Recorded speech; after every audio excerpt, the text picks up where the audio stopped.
지금까지는 기드온이 하나님의 부름을 받고 그리고 하나님의 마음을 여러 가지 방법으로 확인하였습니다. 그리고 하나님의 말씀대로 전쟁에 참여할 300명의 용사들을 뽑았습니다. 현재까지 기드온의 모습을 보면 우리도 신앙생활 가운데 현실 앞에 서기 전에 내가 스스로 신앙 안에서 준비되어지는 과정까지는 누구라도 할 수 있을 것이다 라고 생각할 수 있습니다. 지금까지 상황까지는 누구나 준비할 수 있는 그런 수준의 신앙의 모습입니다. 그런데 문제는 이제부터 시작이었습니다. 하나님께 쓰임받는 사람들로 내가 예배하며 기도로 준비하고 이제는 세상에 나아가는 일만 남아있는 그런 상태에 있습니다. 우리가 준비되어질 때는 오늘 본문 9절의 하나님의 말씀이 나의 힘이 되고 얼마나 큰 위로가 되는지 모릅니다. 본문 9절에 하나님께서 전쟁을 시작하기 전에 기드온에게 이렇게 말씀하셨습니다. 그 밤에 여호와께서 기드온에게 이르시되 일어나 진영으로 내려가라. 내가 그것을 내 손에 넘겨주었느니라. 하나님께서는 기드온에게 확신의 마음을 다시 한번 그에게 부어주셨습니다. 하지만 그 말씀 앞에서 우리들이 결단해서 그 길을 걸어간다는 것은 쉬운 일이 아니라는 것을 알 수 있습니다. 분명 우리가 은혜를 받아서 하나님의 앞에 예배하고 기도할 때만 해도 얼마나 정말 승리할 수 있을 것 같고 다 할 수 있을 것 같은 그런 기쁨의 마음으로 가득 차 있습니다. 그런데 실제로 그 앞에 섰을 때는 분명 내가 하나님의 기쁜 마음, 감당할 수 있는 마음을 받았음에도 불구하고 그 앞에서 두렵고 떨리는 마음을 가질 때가 있다는 것을 확인할 수 있습니다. 성경의 아브라함도 보면 하나님께서 아브라함과 사라를 통해서 자녀를 주시고 또 민족을 만들겠다고 했을 때 그들은 믿으면서도 한편으로 확신을 갖지 못했습니다. 그 결과의 모습이 바로 하갈을 통해서 이스마엘을 낳은 것입니다. 많은 사람들이 이렇게 말합니다. 내가 하나님 마음만 알면 뭐든 할 수 있다. 그러나 현실은 하나님의 마음을 알 때는 너무나 은혜롭고 기쁩니다. 그러나 정작 그 마음을 알고 있음에도 현실 앞에 서면 자신이 없어지는 것을 우리가 확인할 수 있습니다. 그 이유는 우리의 생각으로 불가능한 길을 우리들에게 가라고 말씀하실 때가 있기 때문입니다. 내 상식으로는 이해되지 않는 일들이 눈앞에 있기 때문에 그렇습니다. 오늘 본문에서만 봐도 하나님께서 내게 전쟁을 나가라고 주신 병사는 300명입니다. 그런데 이후에 정탐을 가서 본 미디안과 또 아말렉 그리고 동방의 모든 사람들의 숫자를 확인해 보니까 메뚜기 떼와 같다라고 얘기하고 그의 낙타들이 해변의 모래알과 같다라고 이야기합니다. 이 말은 셀 수도 없을 만큼의 많은 군대를 의미합니다. 그것이 사람들이 지나가는 그 길목이 길인지 사람인지 구분이 안 갈 정도로 많은 대적들이 전쟁을 위해서 준비하고 있었습니다. 그래서 마음이 두렵고 불편한 것들이 생기기 시작한 것입니다.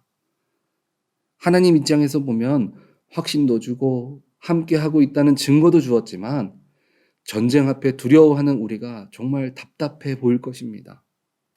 반면에 우리들 입장에서 보면 이 300명의 숫자로 셀 수 없는 군대와 싸우라고 하는 하나님의 명령이 너무나 터무니없고 답답할 노릇일 것입니다. 하지만 이사야 55장 8절을 보면 이미 하나님은 우리들과 하나님의 생각을 이렇게 정리해서 말씀해주고 있습니다. 이는 내 생각이 너희 생각과 다르며 내 길은 너희의 길과 다름이니라. 여호와의 말씀이니라. 하나님은 이미 부족한 우리들을 너무나 잘 알고 계십니다. 그래서 주님께서 주신 감동, 확신 속에서도 불안할 것이라는 것을 당연히 알고 계심을 우리가 오늘 본문을 통해서 확인할 수 있습니다. 그래서 오늘 불안한 마음 가운데 기드온에게 오늘 본문 10절, 11절 앞부분을 보면 이렇게 말씀하십니다. 만일 내가 내려가기를 두려워하거든 내 부하 브라와 함께 그 진영으로 내려가서 그들이 하는 말을 들으라. 그 후에 내 손이 강하여져서 그 진영으로 내려가리라. 하나님께서 전쟁에 확신을 주신다고 말씀하셔서 진영에 갔지만 실제로 또 그 진영에 내려간 상태에서 보니까 숫자가 너무 많은 겁니다. 그런데 그때 마침 그 숫자가 많은 것 가운데 정말 하나님이 역사하시려나 그런 마음이 들 때에 정말 하나님의 말씀처럼 지나가는 적군의 병사들 이야기를 기드온이 듣게 되었습니다. 본문 13절을 보니까 기드온이 그것에 이른즉 어떤 사람이 그의 친구에게 꿈을 말하여 이르기를 보라 내가 한 꿈을 꾸었는데 꿈의 보리떡 한 덩어리가 미디안 진영으로 굴러들어와 한 장막에 이르러 그것을 쳐서 무너뜨려 위쪽으로 엎으니 그 장막이 쓰러지더라. 지금 이 말은 기드온과 같이 간 부하가 하는 말이 아니라 적군 중 하나인 지나가는 한 사람이 말한 것입니다. 이 꿈을 또 다른 미디안 군인이 해석하기를 오늘 본문 14절에 이렇게 말합니다. 그의 친구가 대답하여 이르되 이는 다른 것이 아니라 이스라엘 사람 요아스의 아들 기드온의 칼이라. 하나님이 미디안과 그 모든 진영을 그의 손에 넘겨주셨으니라 하더라. 기드온의 생각에는 자신들이 약자고 적군이 강자였습니다. 도저히 300명으로 이길 수 없는 군대였습니다. 하지만 미디안의 입에서 우리는 이미 하나님의 손에 의해 넘겨졌다는 이야기를 듣게 된 것입니다. 하나님은 우리의 생각으로 도저히 불가능한 일들을 우리들의 불안 속에서도 끊임없이 확신을 갖도록 이야기해주고 있습니다. 하나님은 이미 기드온의 인생과 우리들의 인생 가운데 이미 일하고 계심을 믿으시기 바랍니다. 하나님은 이미 승리자의 길을 걸어갈 수 있도록 만들어주고 그것을 보고 확인하게 만드십니다.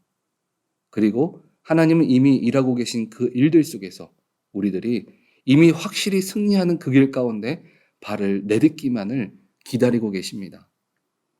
오늘 본문은 기드온을 통해서 받아들임의 영성을 우리들에게 보여주고 전달하고 있습니다. 받아들인다는 것은 영어로는 accept라는 단어입니다. 이 말을 우리들이 사용하는 것들을 보니까 어떤 문제를 수락할 때도 이 단어를 쓰고 상대방의 말을 믿을 때도 사용합니다. 그리고 상대방의 말을 동의할 때도 받아들인다는 말을 사용합니다. 이런 다양한 의미의 받아들인다를 오늘 본문은 첫 번째로 믿음을 말하고 있습니다.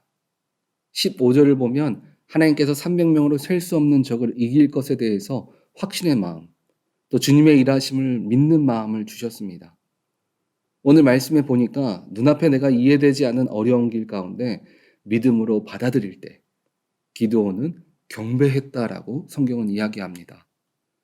하나님은 우리들의 믿음을 가질 수 있도록 상황들을 계속해서 만들어 가십니다. 그때 우리가 믿음으로 받아들인다면 하나님의 일하심을 온전히 누리게 되는 것입니다.